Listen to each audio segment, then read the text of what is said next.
Hey, everybody, this is Lorraine. And Jennifer? And you have that lovely website. It's so pretty, it's so perfect, but it isn't.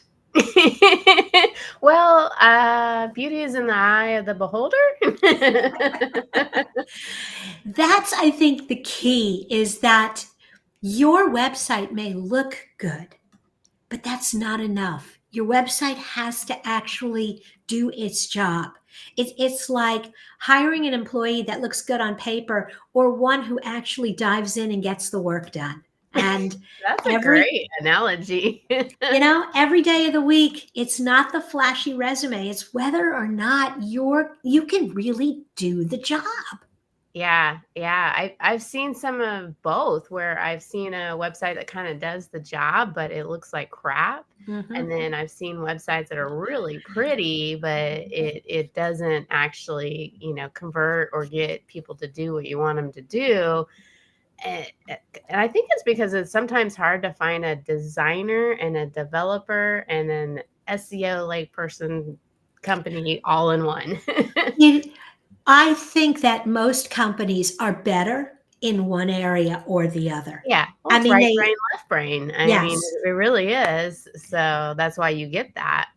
but I think if you're smart, if you're going to work on a website and you're going to have a website designed, you want to get to know the team and get comfortable with, do they have a designer? Do they have a killer programmer? Do they have a strategist? And you need all those people. And if you don't have all those people in one agency, you need to have all those people in your army so you can call on them to jump in at different points in that process. Yeah, because it's going to take all of those so that it is effective, for sure. So, as you're looking at your website, I always like to take people back to that first question of, what do you want people to do when they come to your website? And is it obvious right away? Yes.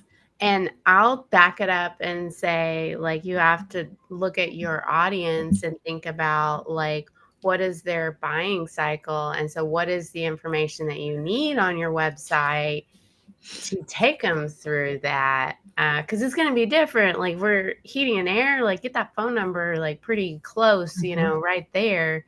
There might be other elements, but you would Give design me, that differently than like a content type website. I absolutely agree. And I think you have to, when you're answering that question of, well, I want people to buy from me. Well, that's great. Yeah, everybody Well, wants we all people. do. We all do. But what's reasonable? Yeah. The first time somebody comes to your website, let's really think about, what are they looking for?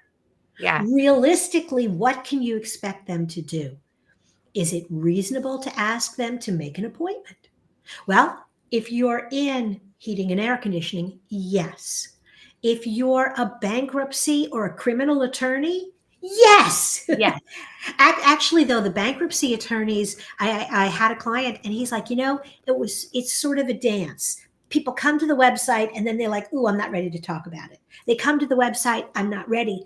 And so, actually, for that kind of attorney, Mhm. it's more of a, here's some information. Whereas the criminal attorney, if you're looking for a criminal attorney, Yeah, you yeah. have a specific need. Well, statistically speaking, I mean, when you're talking about even like service type businesses, they tend to convert about at 15%. Mhm. The average website converts at 2%, meaning you get them to make the phone call, fill out the form fill, or make the purchase. And so, even at that, statistically speaking, there's got to be other things that you're getting them involved with the website than Mhm. just, hey, let's make the form bigger or the phone number bigger. Yes. So the first thing you got to figure out, I think, is, what do you want people to do? Uh And huh. is it reasonable, Yeah. based on where your client is in the journey? And then, is it obvious? I hate going to a website and I can't find a phone number. I can't find the contact form. Yeah. Going to an organization that has events and I have to dig around to find the next event. Yeah. Don't Yeah. make me It's too work. cluttered. It's too cluttered. They got too much going on. Not everything needs to be on the homepage. No, no. And you know what? Not everything.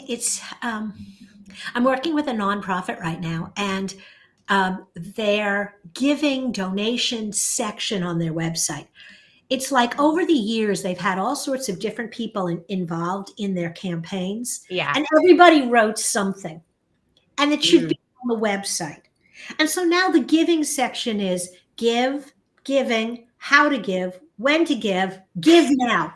What do I look at? Total loss of messaging.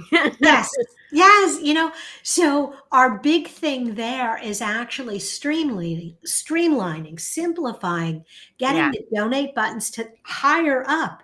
They're like, Yeah. well, but we have to tell them this whole story. No, no, you need to give them a big donate button.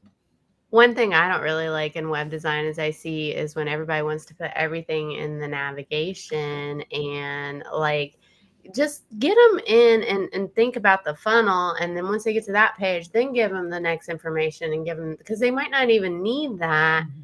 Like you can have call to actions on every page and get them where they want. But yeah, that's a pet peeve of mine. I really love, and I think it's very effective, the interior navigations where, a perfect example was a school. They had everything in this monster navigation, and you drop down and it just had like 25 different things and you couldn't figure out where you were. And we simplified it and we went to, are you a current parent? Are you an alumni for the Yeah. school? Are you considering becoming part of the school? Yeah. And so then as soon as you clicked one of those, then you got into a section where there was another navigation. Yeah. That got you where you needed to go. What I love about this conversation is it's all about what like marketing really is like trying to talk to that audience and what that audience needs instead of I'm creating a design and this is how I'm used to creating it or this is how we've always done it. Like you're putting the audience first. That's marketing. Absolutely. And I think that a lot of times I know we would fall into this trap and then we'd have to back up and figure out how to rearrange. People fall in love with a template. Oh, that looks so good. That's so clean. Yeah. It's so this. And then they have to force fit their business into that template. Yeah. And it doesn't fit. That dress does not look good on you. Yeah, well, I think they do it because they have some sort of biases of that's what they are comfortable with, but they're not putting, again, the audience first when thinking about the design. Like every piece of your marketing, you've got to think about like, okay, who is the person I'm really talking to and what is going to help them? Why should they care? Why should they click on this next button? Have you earned the right to ask for their contact information? Yeah, yeah. Have you earned the right? Gosh, I just could go on a little tangent on that one. It takes more than what you think. Like, I think, 10 years ago, it was a lot easier, on a website to kind of get people to do that, contact us. Anymore, it takes more touches and more information and more breaking down than it ever has taken. And so I think web design has changed and evolved to go down that path. 18 years ago, maybe, I used to teach something called Web Candy, that you had to have things on your website that would make someone stop and go, oh, I want that. Kind of like the checkout line in the grocery store. Yeah. Web Candy. And back then, if you had a little Web Candy and you offered a white paper or a workbook, you could get their email address. Yeah. Let's fast forward 20 years. People have been burned. They have been overloaded. They have been opt-outed and opted in again, and they are just not having it.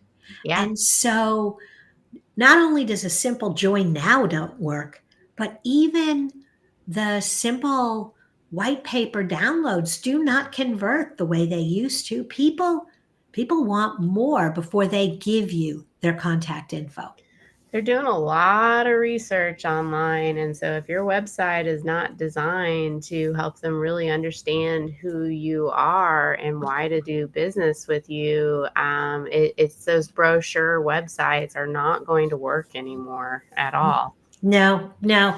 And the other thing, and we could do a whole class on this, you don't have to put everything on your homepage.